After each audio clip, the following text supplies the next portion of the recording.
축제를 세계 겨울철 7대 불가 사이로 선정을 했습니다.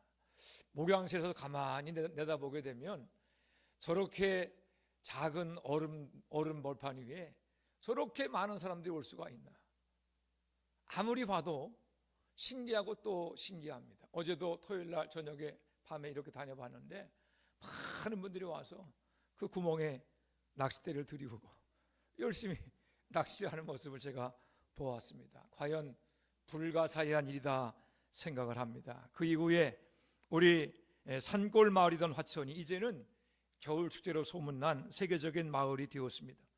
화천의 모든 공무원들과 군민 전체가 연합해서 이루어낸 성과이지만 지도자 한 사람의 정책이 얼마나 중요한가를 깨닫게 하는 축제라고 할 것입니다.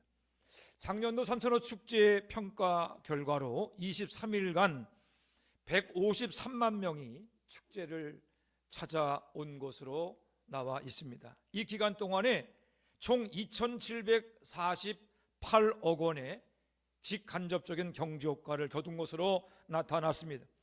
화천군의 1년 총예산이 4,207억 원이니까 23일간 거둔 경제 효과가 화천 1년 예산의 65.3%에 달하는 경제 효과인 셈입니다. 그야말로 한 달을 벌어서 1년을 산다라고 하는 말이 나오는 것도 과언은 아니라는 생각을 해보게 됩니다. 이 23일 동안의 고용 유발 효과는 2,669명입니다. 단기 취업이긴 하지만 많은 분들이 산천어 축제와 연관되어서 일을 하고 또 그에 상당한 보수를 받습니다. 알바가 되었든 정식 직원이 되었든 취업한다고 하는 것은 좋은 일입니다. 아직 할 일이 있고 또 나를 써주는 사람이 있다는 것은 그야말로 살맛 나는 일이기 때문입니다. 연세가 지긋한 분들도 그리고 푸릇푸릇한 젊은이들도 열심히 축제 현장에서 일하는 것을 보면 그것을 보는 것만으로도 기분이 좋아집니다. 취업을 할 때 가장 신경 쓰이는 일 중에 하나가 고용주가 누구인가, 주인이 누구인가 하는 점입니다. 왜냐하면 좋은 주인도 있지만 나쁜 주인도 있기 때문입니다. 좋은 주인은 직원들의 사정을 잘 살피고 그들에게 일한 만큼의 정당한 보수를 보장해주는 주인입니다. 그런 면에서 하나님 아버지께 택함 받아서 쓰임 받는다면 그것만큼 좋은 일은 없을 것입니다. 우리 하나님은 온 세상을 통틀어서 가장 좋은 주인이 되시기 때문입니다. 하나님은 세상의 주인이시기도 하지만 죄로 죽어가는 세상을 구원하기 위해서 독생자 예수님의 생명을 기꺼이 내어주신 사랑의 아버지가 되십니다. 하나님은 우리가 꿈꾸며 소망하는 것보다 훨씬 더 복된 인생을 살게 하시고 얼마든지 그럴 만한 능력이 있는 분이십니다. 그러므로 하나님께 쓰임받는 것, 그것이 인생의 가장 큰 축복이며 영광인 줄로 믿으시기를 바랍니다. 아멘이시죠? 여러분, 하나님께 쓰임받는 것, 이건 정말 우리 인생의 최고의 축복이며 영광입니다. 그런데 막상 하나님께 쓰임받는 것을 꺼려하는 교인들이 있습니다. 교회를 다니기는 하지만 예배에 왔다 갔다 하는 것, 주일날 예배에 왔다 가는 것 외에는 교회에서 어떤 일을 맡거나 봉사하는 것을 너무 부담스러워하는 교인들이 있습니다. 그 이유는 교회에서 어떤 일을 맡거나 봉사하고 섬기는 것을 희생하고 손해보는 것이라고 잘못 생각하기 때문입니다. 그냥 주일날 예배당만 왔다 갔다 하면 좋은데 괜히 잘못했다가 교회에서 무슨 일을 맡게 되면 그때부터는 시간도 빼앗기고 또 내 개인적인 생활도 빼앗기기 때문에 손해다, 그렇게 생각합니다. 한마디로 하나님께 쓰임받는 것을 행복 끝, 불행 시작, 그렇게 생각하면서 피하려는 사람들이 너무 많습니다. 그렇지만 여러분, 그런 생각은 악한 마귀로부터 나온 거짓말입니다. 그런 생각 때문에 하나님께 쓰임받기를 두려워한다면 우리를 망하게 하려고 하는 악한 마귀에게 속는 것입니다. 작년 12월 29일 100세를 일기로 하나님 부름을 받은 지미 카터는 미국의 39대 대통령을 지낸 분입니다. 그의 인생을 신앙과 봉사로 빛난 100년이라고 평가하는 사람들이 많습니다. 그는 대선 후보로 바쁘던 시절에도 비행기를 타고 고향인 조지아주의 플레인스로 돌아와서 주일학교 교사로 교회를 섬겼을 정도로 그의 헌신은 아주 유명하며 대단합니다. 지미 카터는 나는 미국의 대통령보다 교회 일꾼으로 살아가는 것이 자랑스럽다라고 하는 말을 늘 하고 다녔습니다. 그는 미국 대통령에서 퇴임한 이후에 세계 평화를 위해서 일하며 노벨 평화상을 받았습니다. 그 이후에는 헤비타트 운동에 참여했고 죽을 때까지 하나님께 쓰임받는 인생을 살았습니다. 누구도 일평생 주의 손에 붙들려 하나님께 쓰임받은 지미 카터를 불행한 인생이다라고 말하지 않습니다. 땅콩 농장의 농부에 불과했던 그가 주님의 손에 붙들림으로 모든 사람들이 인정하는 가장 위대하고 복된 인생을 살게 되었던 것입니다. 지금 우리나라는 순교의 시대가 아닙니다. 죄악과 타협하지 않는 구원의 좁은 길을 가야 하는 것은 구원받은 자가 가야 할 불변의 진리이지만 얼마든지 하나님의 일을 감당하면서 세상적으로도 복된 인생을 살아가는 것이 가능한 시대입니다. 자신을 의지하는 사람은 자기 능력만큼 살지만 하나님께 붙들리는 사람은 자신의 능력보다 더 위대한 삶을 살게 될 것입니다. 하나님께 쓰임받는 인생을 살려면 먼저 교회 안에서 쓰임을 받아야 합니다. 교회는 은혜의 학교이며 훈련장입니다. 교회 안에서 인격과 신앙을 연단받아야 합니다. 교회 안에서 직분을 감당하며 믿음의 자세와 삶의 목표에 대한 성경적인 훈련을 받아야 합니다. 지미 카터 대통령처럼 교회 안에서 주님의 뜻에 순종하는 훈련을 받은 선한 청직이라야 세상에 나가서도 재물의 유혹과 권력의 유혹과 세상의 유혹에 흔들리지 않고 하나님의 선한 뜻을 이루어가는 삶을 살아갈 수 있기 때문입니다. 오늘 본문은 예수님께 부름받고 선택받은 세리마태의 이야기입니다. 당시 이스라엘은 로마 정부의 식민 지배를 받고 있었습니다. 로마 정부는 식민지 이스라엘에서 엄청난 세금을 거두었습니다. 그런데 로마 정부가 로마 관리를 파견해서 세금을 거두는 것이 아니라 현지인 가운데서 세리를 세워서 그를 통해 세금을 거두게 했습니다. 로마 정부는 세리에게 별도의 월급을 주지 않았습니다. 세금을 거두어서 일정한 만큼의 액수는 로마 정부에게 바치고 나머지 돈을 자기 수입으로 삼게 했습니다. 그러니까 세리가 세금을 많이 거두면 거둘수록 자기 수입은 늘어나는 것입니다. 세금을 많이 거두면 수입이 늘어나는데 어떡하겠어요? 세금을 열심히 거두겠어요? 안 거두겠어요? 열심히 거두죠. 열심히 거두는 게 아니라 아주 그냥 악착같이 거두는 것입니다. 세리는 악착같이 자기 수입을 위해서 세금을 거두었을 것이고 그럴수록 동족들에게 미움과 따돌림 받는 증오의 대상이 되었습니다. 마치 세리는 일제치하에 일본 순사의 앞잡이 노릇하던 조선 사람의 처지와 비슷했습니다. 세리는 그야말로 민족 반역자요 죄인 중에 죄인 취급을 받았습니다. 오늘 본문을 보면 마태의 직업이 세리였습니다. 당시 유대인의 관점에서 보게 되면 마태는 예수님의 제자로 절대 부름을 받을 수 없었던 사람입니다. 이런 마태가 예수님의 부름을 받았습니다. 민족 반역자인 마태가 예수님의 제자가 되었을 뿐만 아니라 시대를 초월해서 모든 사람, 특별히 자신을 미워하던 유대인들에게 예수 복음을 전하는 마태 복음의 저자가 되었습니다.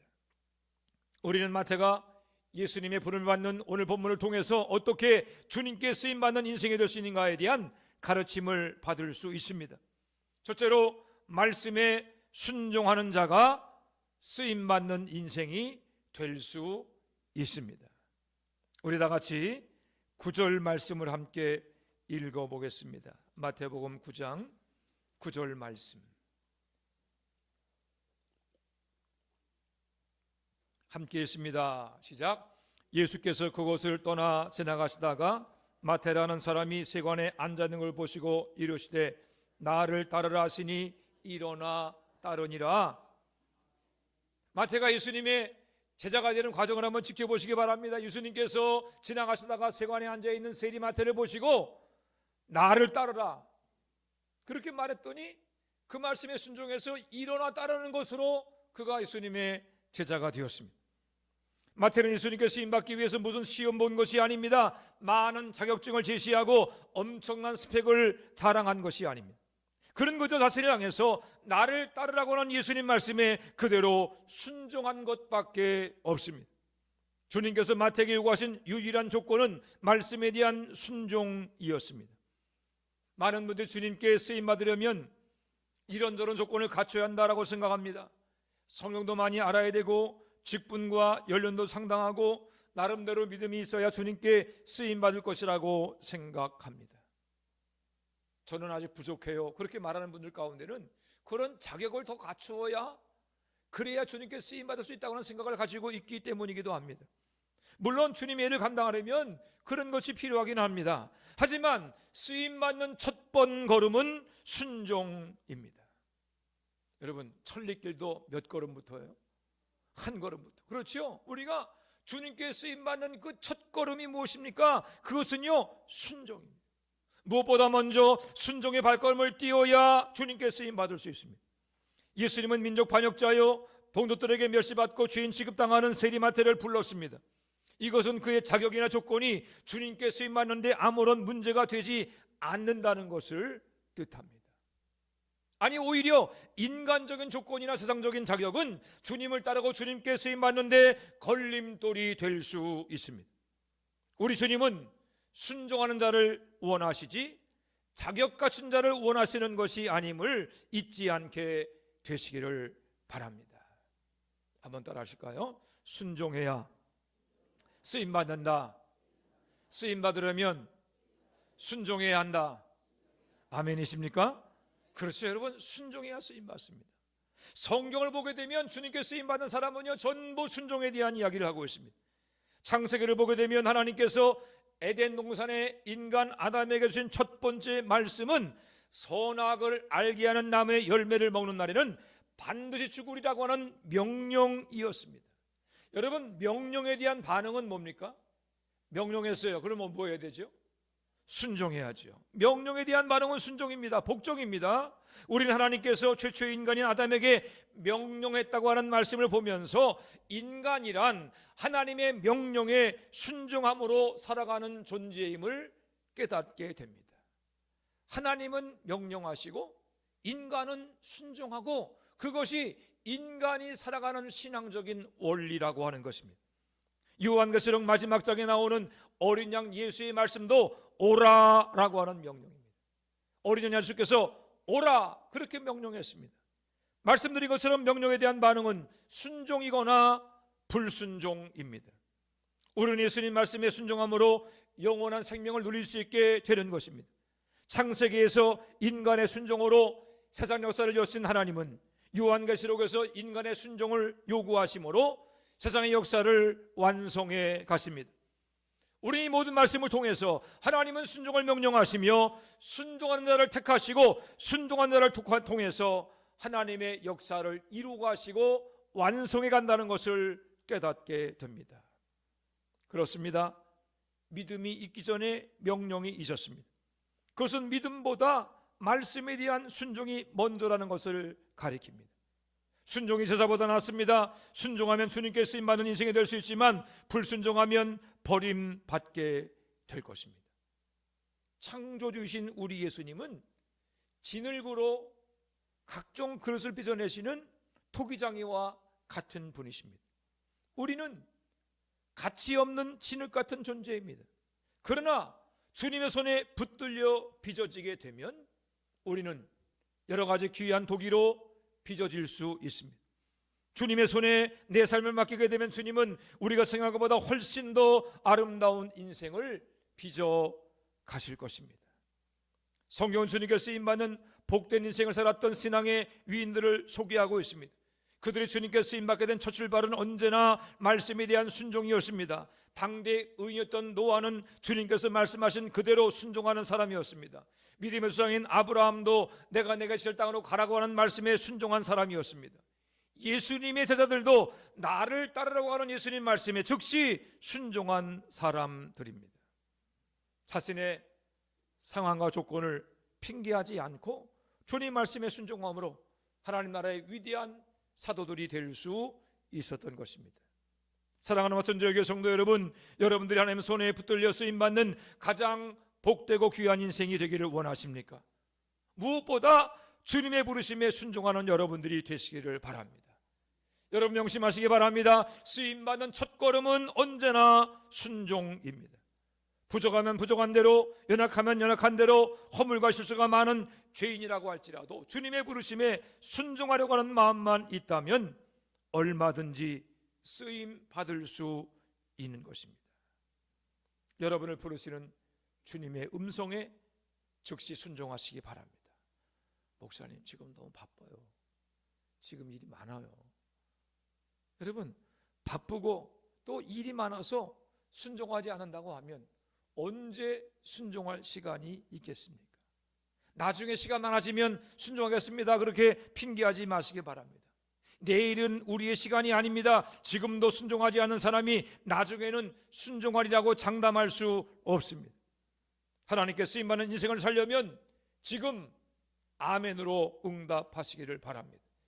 지금 나를 부르시는 주님의 음성에 순종함으로 하나님 빚어가시는 인생, 우리가 꿈꾼 것보다 훨씬 더 위대한 인생을 살아가는 여러분 되시기를 주님의 이름으로 축원해 드립니다.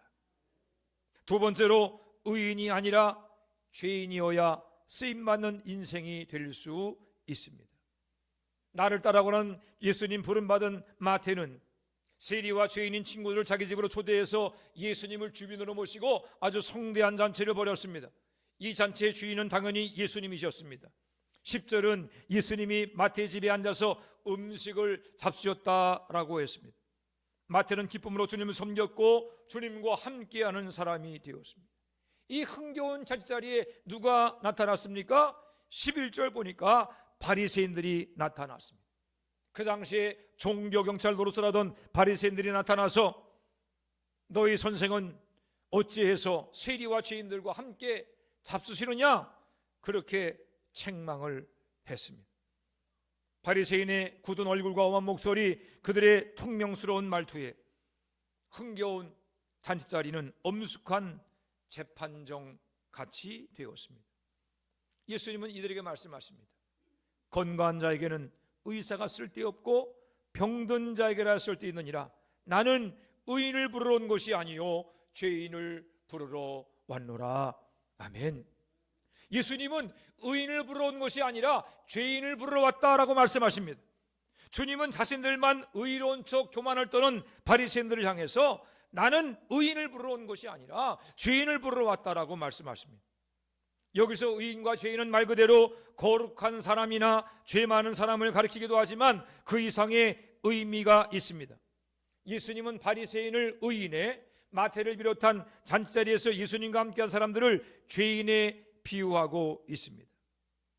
예수님이 의인을 부르러 오지 않았다라고 하는 이 말씀은 바리새인처럼 스스로 의롭다고 생각하고 잘난 척하고 교만을 떠는 사람들을 예수님은 부르지 않으신다라고 하는 뜻입니다. 세리와 죄인들처럼 자신들의 죄를 인정하고 주님의 도우심을 구하는 겸손한 사람을 부르러 오셨다라고 하는 뜻입니다. 누가 주님께 쓰임받는 사람이 될 수 있습니까? 스스로 의로운 척 교만 떠는 사람은 주님께 쓰임받을 수 없습니다. 자신을 죄인으로 인정하고 겸손히 주님의 도우심을 구하는 사람만이 주님께 쓰임받는 인생이 될 수 있는 것입니다. 사랑하는 전도교회 성도 여러분, 누구라도 주님께 쓰임받기를 원한다면 자신의 죄인됨을 인정해야 합니다. 주님의 도우심이 없이는 한순간도 살 수 없는 존재임을 인정하고 주님 앞에, 사람들 앞에 겸손해야 하나님께 쓰임받는 복된 인생이 될 수 있는 것입니다. 그런데 안타까운 것은 오래 믿을수록, 직분이 있을수록 자꾸만 교만해집니다. 처음에는 안 그랬는데 신앙생활을 오래 하면 오래 할수록 마음이 굳어지고 교만해집니다. 교만은 오래된 죄악이지만 여전히 많은 사람들에게 맹위를 떨치고 있는 아주 무서운 죄악입니다. 한때 쓰임받았지만 교만 때문에 넘어지고 버림받은 사람들이 얼마나 많은지 모릅니다. 한때 주의 손에 붙들려서 정말 귀하게 쓰임받던 그런 사람들이 교만함으로 넘어지고 이단으로 사이비로 넘어가는 것을 보았습니다. 여러분, 한국전쟁 이후에 70년대 초반까지 한국을 주름잡던 박태선 장로라고 하는 사람이 있었습니다. 아시죠? 전도관, 여러분 아세요? 전도관 여러분, 얼마나 이 박태선 장로가 은사가 많았는지 손 씻은 물, 발 씻은 물만 마셔도 병이 낫는다라고 하는 소문이 쫙 퍼졌어요. 그래서 그 박 장로가 신우 집회하는 곳에는 인산인해 사람들이 구름대처럼 몰려들었습니다. 박태선 장로는 인천 송림동 언덕에 그 영등포에서도 보이던 아주 그 당시에 큰 예배당, 하얀 예배당을 짓고 그 이름을 전도관이라고 불렀습니다. 전도관이 점점 커지고 전국적으로 그 전도관이 세워지면서 박태선 장로가 교만해지기 시작했습니다. 악한 마귀가 교만해진 박태선 장로를 그냥 두지 않았습니다. 교만해진 박태선은 자신을 감람나무라고 부르고 이긴 자라고 부르고 동방의 의인이라고 부르더니 끝내는 예수님을 마귀라고 하면서 이단, 사이비, 교주가 되고 말았습니다. 우리가 주님께 쓰임받는 인생을 살려면 언제나 나를 낮추며 겸손해야 합니다. 스스로 높은 자리에 앉으려 하지 말고 교만하지 말아야 하는 것입니다. 그렇다면 여러분, 구체적으로 겸손이란 뭐고 교만이란 무엇입니까? 우리 한번 다 같이 누가복음 5장 29절로 30절 말씀을 읽어보겠습니다. 누가복음 5장 29절로 30절 말씀. 누가복음 5장 29절로 30절 말씀 함께 읽습니다. 시작. 레위가 예수를 위하여 자기 집에서 큰 잔치를 하니 세리와 다른 사람이 많이 함께 앉아 있는지라. 바리새인과 그들의 서기관이 그의 제자들을 비방하여 이르되 너희가 어찌하여 세리와 죄인들과 함께 먹고 마시느냐. 아멘. 이 말씀은 오늘 본문인 마태복음 9장과 같은 이야기를 기록한 것입니다. 레위는 세리 마태의 본명입니다. 마태는 겸손한 사람이었습니다. 마태가 겸손하다는 것을 우리가 어떻게 압니까? 그것은 예수님을 주인으로 모시는 큰 잔치를 벌였기 때문입니다. 여러분, 겸손이란 예수님을 내 인생의, 내 삶의 주인으로 인정하는 것입니다. 겸손이란 예수님을 내 삶의 주인으로 인정하고 많은 사람 앞에서 예수님을 높여드리고 자신을 그 밑에 낮추는 것입니다. 예수님은 내 인생의 주인이십니다. 항상 예수님을 높이고 예수님 앞에서 자신을 낮추는 사람, 그 사람이 겸손한 사람입니다. 이에 비하면 바리새인들과 서기관들은 교만한 사람이었습니다. 그들이 교만했다는 것을 알 수 있는 것은 그들이 예수님을 주인으로 모신 그 자리에 와서 그곳에 모인 사람들을 비방했기 때문입니다. 여러분, 지금 예수님이 주인인 잔치에 와서 거기 있는 선민들을 비방한다면 그것은 결국 누구를 비방하는 거예요? 그렇죠. 그 잔치의 주인은 예수님을 비방하는 것입니다. 여기서 비방이라는 말은 투덜거리다, 불평하다, 원망하다라고 하는 뜻입니다. 바리새인과 서기관들은 겉으로는 이야기하지 않았지만 자신들이 예수님처럼 높은 자리에 앉고 싶은 마음, 그리고 다른 사람들에게 선임받고 싶은 그런 마음이 있었습니다. 다른 사람들에게 자신들의 거룩한 삶을 인정받고 싶었습니다. 그렇기 때문에 제자들을 비방하는 척하면서 그 자리의 주인 되신 예수님을 비방한 것입니다. 그의 입에서 나오는 말을 통해서 그 사람이 어떤 사람인가를 알 수 있습니다. 입만 열면 불평과 원망과 또 입만 열면 비방하고 종주하는 사람은 그 마음에 교만하다고 하는 증거입니다. 불평하는 사람이 쓰임받을 수 없습니다. 다른 사람을 정죄하고 판단하고 비판하는 사람도 주님께 쓰임받을 수 없습니다. 주님께 쓰임받으려면 겸손하신 주님을 따라 주님과 사람들 앞에서 겸손해야 합니다. 언제나 어디서나 예수님을 내 인생의 주인으로 인정하며 주님을 높여드려야 합니다. 내가 받은 바 모든 것이 주님의 은혜임을 기억하면서 그 은혜를 가지고 다른 사람들을 판단하고 불평하는 것 쓰는 것이 아니라 주님을 높여드리는 일에 사용할 수 있어야 합니다. 사랑하는 화천절교 성도 여러분, 주님께 쓰임받는 것은 우리 인생의 최대 영광이며 최고의 축복입니다. 저는 우리 화천절교의 모든 성도님들이 한 분도 빠짐없이 주님의 손에 붙들리고 주님께 쓰임받게 되시기를 바랍니다. 주님은 어떤 사람을 쓰십니까? 무엇보다 먼저 주님의 말씀에 순종하는 사람을 쓰십니다. 주님은 언제나 어디서나 예수님을 주인으로 모시고 주님과 사람들 앞에서 자신을 낮추는 겸손한 사람을 쓰십니다.